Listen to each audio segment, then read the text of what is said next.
deputado federal Jair Bolsonaro, do PSL, pré-candidato à presidência da República, aceitou falar no microfone líder da Jovem Pan. Vamos falar aqui, deputado Bolsonaro, numa entrevista como é a marca desse jornal, sem mimimi, sem politicamente correto. O senhor não está aqui hoje para responder pauta gay, nenhuma dessas polêmicas que tanto a imprensa gosta de lhe colocar. Nós estamos aqui para falar com um homem que pode, em 1º de janeiro, presidir o Brasil. E nós queremos conhecer as ideias de Jair Bolsonaro. Uma entrevista diferente dessas que a gente está acostumado a ver nos programas populares. Deputado Bolsonaro, muito obrigado pela presença Jovem Pan. Bom dia. Bom dia, obrigado pela oportunidade. Eu fico muito feliz nesses programas ao vivo, onde você deixa de lado o mimimi e as outras interpretações equivocadas daquilo que você fala. Tenho comparecido muito a Jovem Pan lá de São Paulo, lá realmente a metralhadora giratória pega, mas isso é muito bom para você realmente conhecer quem é aquela pessoa. Você tem, não é o direito, né? Eu tenho o dever de mostrar alguma coisa, de responder as perguntas que vocês fazem para mim, e o que não puder ser respondido, paciência. Não sei de tudo, né, que acontece no Brasil e preciso, nessa minha andança, né, nessa minha caminhada, caso seja presidente, de pessoas ao meu lado que façam realmente e operem a política nacional de modo que esse povo tenha um pouco de paz no futuro. Deputado Bolsonaro, na semana passada o Supremo Tribunal Federal julgava lá uma ação discutindo a constitucionalidade da doação de campanhas eleitorais. Em determinado momento, o ministro Gilmar Mendes disse assim: com que dinheiro o Bolsonaro está viajando pelo Brasil? Ele fez essa pergunta no voto dele. Então, farei a pergunta que o ministro fez lá no plenário ao senhor. O senhor tem viajado o Brasil para lá e para cá, e está aqui no Paraná. Com que dinheiro? Quem é que paga o seu deslocamento pelo Brasil? O ministro Gilmar Mendes citou o Lula e eu. Isso, são os dois, que também botaram essa ação de igualdade. Eu tenho, em média, saído 2 vezes por mês. 2 vezes por mês. Como estou aqui hoje em Curitiba, estive ontem em Ponta Grossa. A minha despesa é apenas a aeronave. Pago com recursos próprios, poderia usar o recurso da Câmara, poderia, não uso, a imprensa bate em mim no tocante a isso. É só entrar no site da Câmara e ver se eu protocolei algum pedido de passagem. Fora isso, ou fico na casa de amigos, ou quando fico em hotel, eu pago a minha despesa, não apresento a nota fiscal na Câmara e fico em hotel barato. Quando alguém quer, fruto do convite, pagar o hotel para mim, eu não entro no mérito da questão, aceito isso aí. Agora a despesa minha é zero. O do Lula tem viaturas, tem ônibus, tem seguranças, nós não temos praticamente nada ao nosso lado. Não, essa viagem, quando muito para mim, né, e mais uma pessoa que vai comigo, quando muito, custa-me R$5.000. O senhor considera o ex-presidente Lula candidato à presidência da República? Eu nada descarto aqui no Brasil, estou com 63 anos de idade. No julgamento da semana retrasada, naquele aceito ou não o HC, se um só dos 11 ministros tivesse pedido vistas ao processo, hoje Lula estaria preso. Bem, como temo agora no dia 4, por ocasião então do julgamento em si do HC, um só ministro pedindo vistas, enquanto ele tiver com esse pedido de vista consigo, o Lula continuará livre pelo Brasil. E como a última palavra sempre vai caber ao Supremo Tribunal Federal, não vai caber ao TSE apenas, eu acho que o Lula não está descartado como possível candidato a presidente. Agora, o senhor é o anti-Lula. O eleitor, a população entendem em Jair Bolsonaro a figura do anti-Lula. A candidatura do Lula não é boa para o senhor? Eu não posso achar o que seja bom para mim. Temos que ver o que é bom para o Brasil. Eu não sou anti-Lula desde agora. Desde 70 eu entrei na luta armada ao lado do Exército com 15 anos de idade, combatendo pessoas, né, muitas que hoje estão no governo. Então eu sou contra essas ideias desde há muito. Não é contra o Lula, é contra as ideias. Ideologia de gênero, um comércio exterior aqui voltado pelo viés ideológico, uma política complacente em combate à violência, ao Estado cada vez mais dominando as ações de quem quer trabalhar, um Estado que não se preocupa com o seu futuro. É um país, você pode ver, o Brasil no governo Dilma, um caso marcante, ficamos mais de um ano sem o embaixador de Israel, porque não interessava para o governo do PT aquele embaixador indicado pelo Estado de Israel. Essa é a política que esse pessoal vem fazendo ao longo de muito tempo. Sou contra isso. Sou contra a forma como os médicos cubanos estão aqui dentro, além de nós financiarmos a ditadura cubana com 1.300 bilhões por ano. Não temos qualquer comprovação que essas pessoas sejam realmente profissionais da saúde, tá? o governo que prega o caos, um governo que se vitimiza o tempo todo, está muito preocupado em doutrinação, em escolas e não com conhecimento. É um governo que, apesar de ter gastado mais com educação, nós evoluímos nesse quesito. Basta vermos aqui o que aconteceu nas últimas provas do PISA, que é aquele programa internacional de avaliação de estudantes, onde nós ocupamos os últimos lugares. É o país do caos, onde o bandido passa a ter retaguarda jurídica e o policial civil e militar não. Deputado, antes de a gente entrar na questão do plano de governo, eu quero entender isso que as redes sociais ontem encheram o Twitter, o Facebook e tudo. O Alexandre Frota, o senhor falou que o Alexandre Frota vai ser seu ministro da Cultura. Isso foi uma brincadeira? Isso é sério? Olha, qual que é essa história do Alexandre Frota no seu eventual governo? Aproximadamente 3 meses, era aniversário do Frota, e eu gravei um vídeo para ele. Uma brincadeira com ele. Frota, você quer o presidente, eu quero você. E rindo, ministro da Cultura. Por que eu falei isso? Porque o Frota tem um trabalho muito forte contra a Lei Rouanet. E foi uma brincadeira que eu fiz num vídeo particular. Ontem, como o Frota estava comigo, resolveram pegar esse vídeo e dizer que eu estava convidando o Frota. Agora, o Frota, perto de outros ministros da Cultura que tivemos no passado, ele é excepcional. Inclusive, não tem como eu, no possível governo meu, falar que o Frota será ministro, sabe por quê, da Cultura? Sabe por quê? Porque eu pretendo simplesmente incorporar a cultura à educação. Seria uma secretaria. Então, essa história do Alexandre Frota, ministro da Cultura, é fake news? Só. Eu lhe faço essa pergunta. Eu faço essa pergunta porque quando a gente digita Bolsonaro em rede social, é só o que está escrito. Eu não faço brincadeira mais nem em festa de infantil. Eu tenho uma filha de 7 anos. Que daqui a pouco eu vou responder pelo que eu falei sobre o Batman, ou sobre o Robin. Então, comigo, pega as questões dessa maneira. Se você ver as imagens minhas, falei, rindo dentro do carro, brincando com o Frota, e eram desejando feliz aniversário pro Frota. Agora, o Frota, perto desses caras que passaram por aí, como o Gil, ele é excepcional. Mas esse ministério não existirá. Então, a chance é zero de Frota ou qualquer um ser ministro, porque nós vamos tratar a cultura dentro de uma secretaria e com seriedade. E não o ministério para atender a nata, grande parte da nata dos artistas do Brasil, em cima da Lei Rouanet. Deputado Jair Bolsonaro, economia. Na economia, o senhor se vê como? O senhor é um liberal? O senhor é uma pessoa que entende que o Estado tem que ser forte? Qual é o pensamento econômico do candidato Jair Bolsonaro que pode presidir o Brasil logo ali na frente? No passado também tive problemas com isso. Que quando você fala que não sabe de alguma coisa, em vez de ser interpretado pela mídia como um ato ali de humildade, é o contrário. Eu falei que não entendia de economia. Eu sou formado pela Academia Militar das Agulhas Negras, sou artilheiro, e sou formado também em educação física. Para essa questão, o que nós procuramos? Né? Aconteceu um encontro e hoje em dia faz parte da nossa equipe que faz essa política econômica o economista Paulo Guedes. É um homem que nunca teve em governo nenhum e é respeitado dentro e fora do Brasil. Liberal, sim, temos que ser liberais na economia, temos que partir para o livre mercado, temos que privatizar muita coisa no Brasil e temos que conversar no tocante a isso, e ele é que está fazendo esse plano de governo para a questão econômica, que nós só temos obrigação de apresentá-lo por ocasião do registro de uma possível candidatura em agosto. Vamos falar sobre privatização. Privatizar a Petrobras, sim ou não? Nós temos em torno de 148 estatais no Brasil, tá? 1/3 você pode privatizar ou extinguir imediatamente.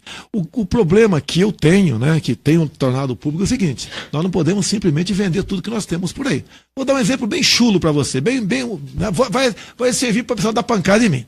Uma coisa é eu comprar todo fim de semana no teu sítio lá uma galinha e uma dúzia de ovos. Outra coisa é eu comprar o teu galinheiro. Nem você vai saber se no dia seguinte você vai comer um ovo cozido ou não. Nós temos certas estatais que são estratégicas. Quando se fala em energia, você tem que tomar muito cuidado em falar em privatizar isso aí. E para que capital? Você pode ver, temos do lado de lá, por coincidência, é a China, que está comprando o mundo. Comprou grande parte da África, está comprando aqui. Compraram basicamente a concessão, mas compraram, por exemplo, a mina de nióbio de Catalão, está comprando hidrelétricas, tem uma participação grande no porto aqui de Paranaguá, se eu não me engano. Então você tem que tomar cuidado com isso, porque eles estão investindo para o bem deles, não para o bem nosso. Agora, o que é duro no Brasil é você falar em privatizar, que eu sou favorável, mas não por uma questão de transparência e produtividade, e sim para combater a corrupção praticada por nós políticos. A Petrobras o senhor não privatizaria? Para capital nosso, de acordo com o modelo, você pode privatizar partes dela. Agora é com calma e muito bem pensado, como a Embraer foi naquela questão chamada Golden Share, ok? Você privatizou, o governo não tem nenhuma ação da Petrobras, mas tem o poder de vetar algumas decisões. Como, por exemplo, está havendo uma aproximação com a Boeing, vamos fazer essa aproximação ou não? Vamos transformar numa só empresa ou não? Depende do modelo. É a questão do galinheiro. É que depende do modelo. Se bem que eu respondi a semana, né? A questão dos ovos no Lula, né? Outra brincadeira, mas quer que eu faça o quê? Eu pago o preço disso. Lula quis transformar o Brasil num galinheiro e está colhendo os ovos agora. Deputado Jair Bolsonaro, só para a gente conseguir ter uma ideia do que o senhor pensa na economia, me parece que está clareando. Mas eu vou lhe perguntar sobre o atual modelo econômico brasileiro, lá do ministro Henrique Meirelles. Num eventual governo seu, muda o leme? Ou o caminho é esse que o Meirelles toca, por exemplo? Olha, o caminho, como eu botei na mesa para o Paulo Guedes, nós queremos uma inflação mais baixa possível, quem não quer, tá? Nós queremos uma taxa de juros razoáveis, né? Não um absurdo como tínhamos há pouco tempo. Queremos um dólar que não prejudique quem queira exportar, nem quem queira importar, é o tripé macroeconômico. Temos que diminuir a nossa dívida interna, é outra coisa, mais do que hercúlea, né? Nós devemos terminar esse ano com uma dívida próxima a 4 trilhões de reais. Metade hoje em dia do nosso orçamento basicamente é para rolagem e pagamento de dívida. E eu perguntei ao Paulo Guedes, como é que a gente pode diminuir isso daí? Porque quem vai diminuir não sou eu. Eu sou ali aquela pessoa, né, que estou dando sintomas, o médico é ele que vai operar isso daí. O Paulo Guedes será o seu ministro da Fazenda. Ele será o homem da economia. Poderia ser uma mulher também, antes que me critique, né? Daqui a pouco me pergunta, não tem mulher. Se aparecer, vai aparecer, com toda certeza, já tem gente em vista, vai compor um possível ministério. Mas o homem que vai operar vai ser ele. O que nós conversamos também? Quando fala em privatizar, privatizar o Banco do Brasil. Eu perguntei a Paulo Guedes, quem vai financiar o produtor rural e com que taxa de juros? Porque o produtor rural levou uma pancada do Fundo Rural, agora há pouco do Supremo Tribunal, está bastante adiantado no Senado um projeto que interessa para muitos governadores, é acabar com a Lei Candir para exportação de commodities, querem cobrar inclusive a água usada pelo produtor rural, e daqui a pouco vão cobrar pela chuva e pelo vento que semeia, que espalha o pólen pela plantação do cara. Vão matar o nosso agronegócio, que é uma das poucas coisas que está dando certo na economia. Então quem vai operar tudo isso vai ser o homem da economia, que não é da economia. Eu pretendo, caso chegue lá, fundir o Ministério da Economia e Planejamento, para evitar, o que hoje em dia, o que acontece? Um partido indica o Ministério da Fazenda, o outro do Planejamento, briga. Um partido indica o Ministério da Agricultura, o outro do Meio Ambiente, briga. Nós vamos fugir disso. Além de fundir esses ministérios, a indicação tem que ser técnica. Não vai conseguir apoio do Congresso. Eu acho que vamos conseguir sim, porque essa forma de fazer política, como temos visto ao longo dos últimos anos, não tem como continuar. Marcos Souza, os ouvintes da Jovem Pan têm que prioridade nas perguntas ao candidato Jair Bolsonaro? As maiores perguntas, candidato, são sobre justamente o que o senhor falou agora, composição do governo e governabilidade. Como o senhor pretende ter maioria na Câmara, sendo que o senhor não é muito conhecido por ser muito político, pelo contrário. Como vai falar com o Congresso? Até essa pergunta é recorrente em qualquer local que eu vou, né? Respondo da mesma maneira para você. O que dá a entender da tua pergunta é, se não for pelo toma lá da cá, não tem como governar o Brasil. Agora, quem acha que nós estamos sendo governados, ou que fomos governados pelo PT, o Brasil afundou. É violência, a economia não vai bem, a inflação está muito mais baixa pela perda do poder aquisitivo ou por uma falta de emprego do que por medidas adotadas pelo governo. E quem está lá vendendo a sua banana lá no armazém, né, ele até vende o preço, muitas vezes de custo, para não apodrecer na prateleira. Tá, ok? Então, essa questão de tomar lá da cá tem que deixar existir. Se me permite aqui, eu até perguntei outro dia, né, falando sobre ciência e tecnologia. Eu perguntaria aos nossos ouvintes, quem é o nosso ministro da Ciência e Tecnologia? Mais de 90% não sabe, como eu não sabia quando foi feita essa pergunta para mim há 2, 3 meses.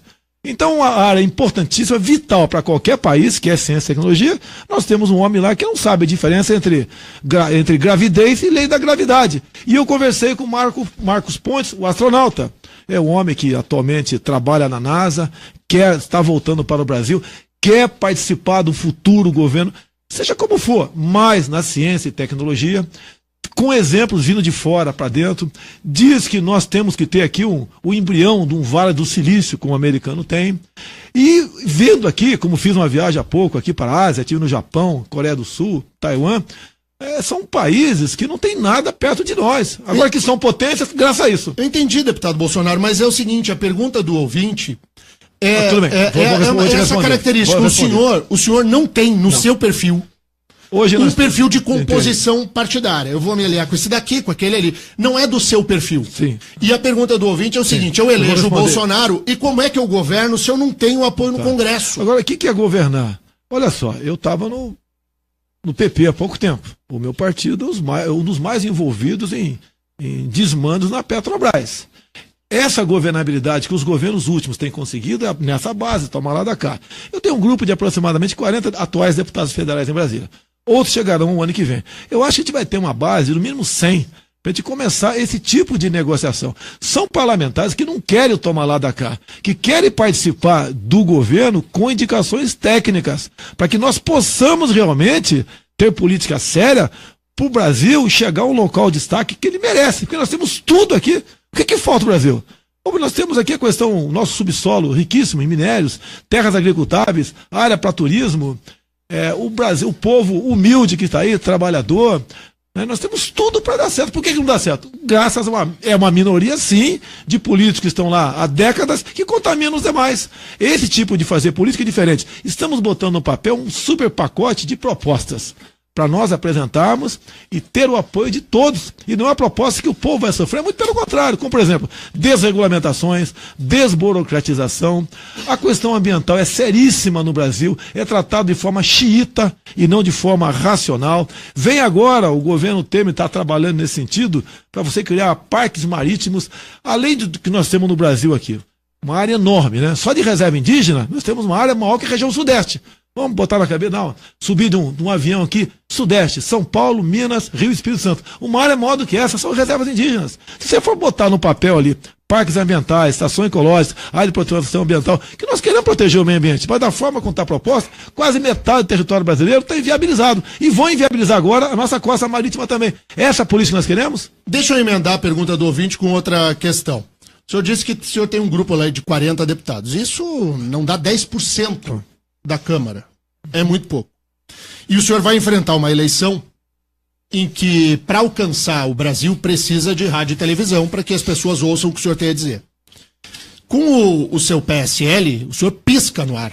Vai começar o horário eleitoral, pum, é meio Enéas. Vai aparecer e saiu. Eu vou ter metade do tempo do Enéas. Pois é, e aí desse seu jeito, o senhor vai compor com quem, deputado Bolsonaro? Com ninguém. Com ninguém. Tá? Para compor da forma como se compõe atualmente, por exemplo, tem um partido X aí, eu não quero falar o nome para evitar polêmica, já tem o pré-candidato, diz que tem 7 partidos com ele. Você sabe o que ele conversou com os donos desse partido? O que foi loteado? Ministério, estatais, bancos oficiais, diretorias. Mas a quem o senhor se refere, deputado Bolsonaro? Sem mimimi. O PSDB, o Alckmin, por exemplo, tá com 7 partidos. Outros, né, também tem partidos com eles. São os que têm chance ali, não foge do Alckmin, da Marina, o Ciro correndo lá por trás, lá fora. Não vai fugir. Mas alguém apoiado pelo PT e eu, não vai fugir desse ciclo. O governador Alckmin, com 7 partidos, vai ter 10 minutos de televisão, 8 minutos de televisão. O senhor vai ter 5 segundos. Mas olha só, nós temos as mídias sociais hoje em dia que estão falando mais alto. Quem diz que está comigo dificilmente muda. Tá? Mais massacrado do que eu pela grande mídia não existe nesse atual quadro aí. Qualquer negocinho o pessoal potencializa. É o caso do Frota, inclusive, que eu sou amigo dele. E não ofereci para ele isso de forma séria, porque nem teremos o Ministério da Cultura. Então, essas questões, quando você começa a ver, então quem está comigo acredita em mim. Ontem em Ponta Grossa foi uma coisa absurda. Você vê as imagens que aconteceu lá, eu mesmo fico falando, meu Deus, o que está acontecendo? Tá o povo todo na rua. Eu não vou dizer quantas pessoas tinham, mas não tinha ninguém lá de forma involuntária, todos voluntários. Então isso que vem acontecendo é um fenômeno, tá? E eu tenho, o que eu tenho falado, desacredito. Inclusive, olha só, até vou adiantar uma pergunta que muitos de vocês fazem, né? Deputado, como é que o senhor vai se eleger sem mentir? Que é muito comum na política mentir. Eu falo, se é para mentir, não vou me eleger. E ponto final. Qual vai ser seu plano de governo? Vai ser o enxuto e vai ser, às vistas de quem o lê, o pior possível. Por quê? Vai ser verdadeiro. Os planos de governo, hoje em dia, são feitos, né? Como você faz um programa eleitoral televisivo com marqueteiros pagando milhões de reais ou dólares lá fora. Para você, no Paraná, ao ler aquele plano de governo daquele candidato, você achar que maravilha, só que acabou a eleição, ele bota no lixo. Quem pode ter um bom plano de governo, mentiroso hoje em dia, quando se você tem, vai ler do outro lado da linha, vai ver o seguinte: o Brasil nos últimos anos tem terminado o ano, depois das despesas obrigatórias, devendo mais de 100 bilhões de reais. Não tem como você dizer que eu quero construir isso, aquilo, aqui, lá ou acolá. Ou você parte para a iniciativa privada, está junto contigo, ou você não tem. Agora, botar no papel e fazer as imagens bonitas é aquela pessoa que se maqueia. Tá, se cai uma chuva, acabou. Acabou as eleições, acabou. Então nós vamos fazer exatamente isso, mostrar a verdade para a população. Marque, ouvintes. Bolsonaro, muita gente perguntando aqui, você está na terra do juiz Sérgio Moro, e ele propôs nessa última segunda-feira cobrar dos candidatos à presidência que se posicionem sobre a prisão em segunda instância, que os candidatos poderiam, inclusive, discutir, propor uma PEC. O senhor, como presidente, pensa em fazer esse debate? Olha, há mais de 2 anos eu falo sobre essa prisão em segunda instância. Inclusive, se você combinar com o fim do foro privilegiado, que eu falei, talvez, deixar bem claro, talvez eu seja o único parlamentar a votar contra o foro privilegiado. Talvez. Por quê? Se for para a primeira instância e você acabar com a prisão em segunda, o deputado vai lá para a primeira instância e até chegar a última, que vai ser o próprio Supremo Tribunal Federal, vão ser lá 30 anos, tá? O parlamentar já morreu com toda certeza no tocante a isso aí. O deputado Onyx Lorenzoni, se não me engano anteontem, apresentou uma proposta em emenda à Constituição nesse sentido, para que a prisão seja efetuada após segunda instância. Agora, vai depender de uma maioria qualificada no parlamento. Com todo respeito, eu assinei, ele me colocou como coautor nessa proposta, mas dificilmente isso vai andar dentro da Câmara, até que tem muito parlamentar, que nem eu nem você sabe, mas que está envolvido nessas falcatruas, né, mais conhecido hoje em dia, mais importante, a questão do Lava Jato. E ele não quer, ele não vai aqui assinar o próprio atestado de óbito nessa questão. Mas o Bolsonaro, como presidente, vai apoiar isso? Vai lógico, trabalhar para isso? Eu apoio como parlamentar, tá certo? O próprio Francisquinho apresentou um projeto que eu estou apoiando para acabar com aqueles privilégios de ex-presidente, tá? E, da minha parte não tem problema, estamos trabalhando nesse sentido. E a prisão tem que ocorrer em segunda instância, porque caso o Lula, por exemplo, consiga um HC definitivo no próximo dia 4, vai ser questionado o Supremo Tribunal Federal para modificar o seu entendimento em prisão em segunda instância, que hoje em dia, com a mudança de alguns votos, sabemos claramente que a prisão em segunda instância deixará de existir. Com esse caso, o Lula tem tudo para acontecer. E daí, a impunidade vai se fazer presente. Daí, otário é quem não é corrupto no Brasil. Há uma leitura que é feita pelo seu eleitor, principalmente esse eleitor engajado, que é uma característica do apoiador do Bolsonaro. Ele vai para a rede social, ele toma lado, ele vai para o pau, como a gente costuma dizer. Há uma imagem que se tem do Bolsonaro, que o Bolsonaro no governo ele vai ter pulso firme e vai enquadrar, e vai mandar, e vai pegar e vai fazer a coisa na base da força. E aí, o senhor se viu envolvido numa polêmica também, daí eu preciso ser solidário aqui, porque o que fez a deputada Maria do Rosário com a sua fala sobre a intervenção no Rio de Janeiro é algo que beira o surreal. Mas já que estamos vivendo um momento de intervenção, e a gente tem uma escalada da criminalidade de um jeito nunca visto na história do país, farei a pergunta que todo mundo espera do Bolsonaro. Vai melhorar e resolver a questão do crime de que maneira, deputado? Vamos primeiro ver o diagnóstico, né? Botar o elemento na mesa e começar a palpá-lo e ver quais os problemas. Problemas. Uma equivocada política de direitos humanos. Só defende o bandido. Como regra, é essa a política de direitos humanos no Brasil. Há uma política aqui de desencarceramento. Todo mundo, né, em grande mídia, preocupado que os presídios estão muito cheios, que não recupera ninguém, temos que botar na rua o maior número de pessoas. Depois inventaram, porque não é lei, audiência de custódia. Hoje em dia, em torno de 60% daqueles que são pegos em flagrante delito, no máximo 24 horas depois, são postos em liberdade. É um convite para a criminalidade. A política desarmamentista desarmou apenas um lado da sociedade. O outro lado, o lado do mal, continua muito bem armado. A legislação fraca. Tem um caso, né? Há poucos anos em São Paulo, atualmente deputada federal, que teve o filho sequestrado e executado em cativeiro. O garoto de 8 anos de idade. Esse marginal foi julgado, condenado, pegou 6 anos de cadeia e foi para o semiaberto. Isso é um crime mais do que hediondo. Imagine, né? uma pessoa executando uma criança de 8 anos em cativeiro. Então, graças a essa legislação bastante permissiva, é que a violência cresce no Brasil e a tendência é aumentar. Você tem que mudar na lei essas questões. Outra coisa importantíssima, como vivem os nossos homens e mulheres da segurança pública, o policial civil, o militar, entre outros aí, vivem amedrontados. Se atira, vai para a cadeia. Se não atira, vai para o cemitério. Nós temos que dar a retaguarda jurídica para eles poderem bem trabalhar. Isso que eu falo existe, em grande parte, na legislação dos estados norte-americanos. Você tem que dar o excludente de licitude ao policial. Ou seja, ele responde, mas não tem punição. Acabou sua operação, ele é condecorado e não processado. Aqui, por exemplo, se um policial dá mais 2 tiros no vagabundo porque ele não sabe se o tiro pegou ou não, ele dificilmente não é condenado por excesso. Se você conseguir melhorar alguns artigos no Código Penal, pode ter certeza, essas polícias que estão aí dão conta do recado e a violência vai diminuir drasticamente no Brasil. Mark. Muitos ouvintes perguntando sobre o Supremo Tribunal Federal. O que fazer? Você não tem como, muita gente fala, vamos trocar, mudar. Esses ministros vão ficar até completar 75 anos de idade. Se eu não me engano, o futuro presidente vai poder indicar 3. Tá? E essas indicações políticas, né, como feitas nos últimos anos, por parte da esquerda, chegamos a esse nível. Nós temos um ministro lá, por exemplo, que defende o fim da propriedade privada.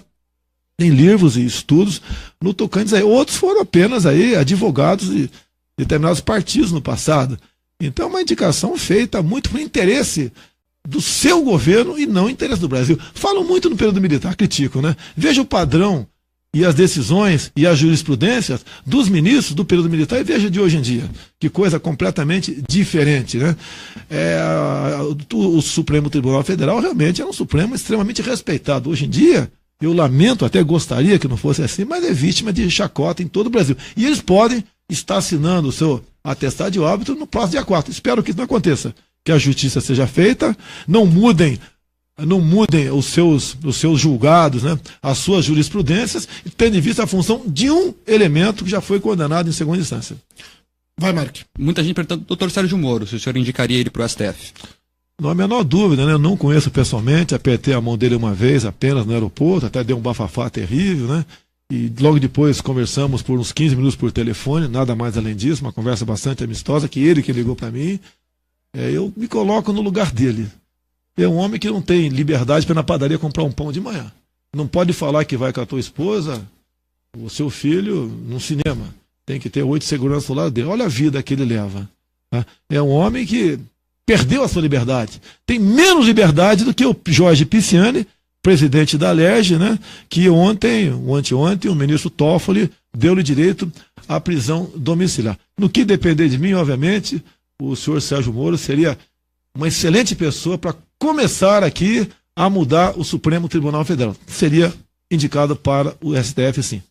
Bom, eu tenho que encerrar aqui a entrevista com o deputado Jair Bolsonaro, porque nós sairemos daqui dos estúdios da Jovem Pan e seguiremos essa entrevista na tela da RIC TV Record. Você que está nos ouvindo agora no rádio, está na live do Facebook, pode ligar na RIC TV Record. A gente vai sair daqui, o prédio do ladinho aqui. Daqui uns minutinhos nós estaremos no ar com o deputado Jair Bolsonaro, pré-candidato à presidência do Brasil, também na tela da RIC TV Record. Deputado Bolsonaro, eu quero agradecer muito a sua gentileza de vir aqui à Jovem Pan e dizer que durante a campanha eleitoral nós ouviremos o senhor outras vezes para que nós conheçamos melhor o pensamento daquele que pode sim presidir o Brasil. Aqui no Paraná, diga, Marques, é muita participação e tem muitas perguntas sobre 30 segundos, candidato. Porte de arma, vai liberar ou não? A posse, sim, o porte com algumas restrições, obviamente. E também, né, o pessoal que está nos acompanhando só para explicar direitinho, estamos na Jovem Pan e na transmissão pela internet em ricmais.com.br. Então, se você está num lugar agora que não dá para ver pela TV, a entrevista que vai continuar lá, você pode entrar na internet em ricmais.com.br e você vai acompanhar o segmento da entrevista com o deputado Bolsonaro também pela internet. Para a gente fechar mesmo, o Paraná, deputado, o senhor olha para a política local aqui. Quem aqui no Paraná é seu aliado? Com quem o senhor vai caminhar o Paraná? Com o Francisquini, como estou caminhando há algum tempo. Outros também estão na mira e têm buscado conversações e estamos abertos, tá ok? O próprio... O senhor se dá bem com o Ricardo Barros, seu colega deputado, que era do mesmo partido do senhor? Não, eu não tinha bom trânsito no PP, até que se tivesse, né, estaria no Supremo Tribunal Federal, respondendo como réu lá. Né? O próprio Alberto Youssef, quando foi questionado na questão da Petrobras, levando-se em conta o meu partido, o Partido Progressista, né, ele cita que apenas 3 parlamentares não pegavam o dinheiro na Petrobras. Um dos 3 era eu. Então eu não quero acusar ninguém aqui, mas... tá? Eu aqui posso falar o nome que eu sou simpático ao governo do Estado? Não? Pode. Eu sou simpático ao Ratinho. Ok?